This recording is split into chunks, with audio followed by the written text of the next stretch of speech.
Hi guys, my name is Oluchi, a makeup artist and an esthetician. In this video, I will show you how not to apply your sunscreen. I see some of these application techniques and I'm like, oh no, what is this? And basically, you've just, to be honest, you have no protection from your sunscreen if you apply it this way. So without beating around the bush, let's get straight into it. The sunscreen I'll be using is the La Roche-Posay, and this is my all-time favorite sunscreen. So I see people, they want to apply their sunscreen and they put one drop like this, boop, boop, or even I'm even generous, just tiny like this, as if it's serum.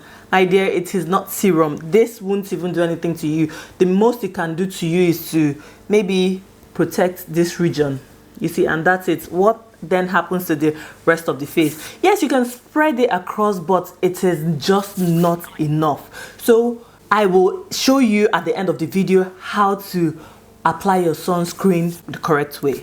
Another mistake I see is, say they take a few drops and then they mix it with their moisturizer. Just because of the white cast, they think, okay, you know what, if I mix it, if I dilute it, then it will get rid of the white cast, which I can understand. But guess what, when you mix it, then you've rendered it useless. It is no longer going to be potent, so you've just diluted it and the sunscreen is not going to be effective. So in that case, if the sunscreen you currently have leaves white cast, what do? Get the ones that do not leave white cast. I'll link some of the sunscreens that don't leave white cast, especially on people of color. I'll link them in the description box below. So you have some water-based sunscreens, and this La Roche-Posay one I use does not leave white cast, so I'll link some in the description box below. Alternatively, if you want to use sunscreen and in SPF, go for products that already contain SPF. For example, there are lots of moisturizers out there that already have SPF in them, and those ones are specially made in the laboratories. Do you understand? So it's not something you come home and then you mix yourself. You're just not going to get the same effect. So go for the moisturizers that contain broad spectrum SPF, minimum of 30. This is another way I see some people apply it. They just apply it on the areas that they believe that gets exposed to the sun. So the forehead, the bridge of the nose, and then the cheeks. And my dear, you're wasting your time. You're just lying to yourself. This will not work. Like I said, you're just going to protect these areas. Then what then happens to the rest of the skin that is exposed? Say your neck, your neck, your chest, and your ears. What happens to those areas, And sometimes people complain, oh, these sunscreens are expensive, that's why I mice it. The sun does not mice its rays, and the damages that will come from sun exposure eventually will cost you more than the sunscreen. So prevention is better than cure.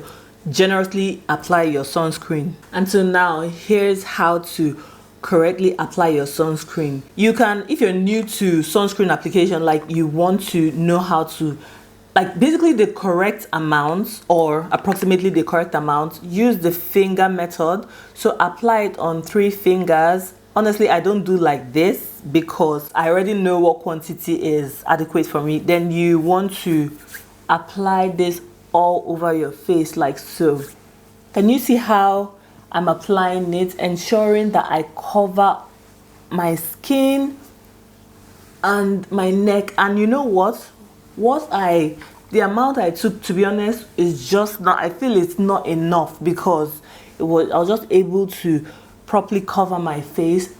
I'm just going to go in now with a little bit more, and then this will go on my neck, just so that I adequately cover my entire skin and prevent premature aging, hyperpigmentation, and all that the harmful rays of the sun cause, So this is me, and this is what I look like. And so this is the correct way to apply your SPF. How have you been applying your SPF? Have you even been using your SPF? Be honest, let me know in the comment section below. If you've got any questions or any suggestions, I'll be happy to, hear them or read them. So with all that being said, I will catch you in my next one. Thanks for watching. Bye.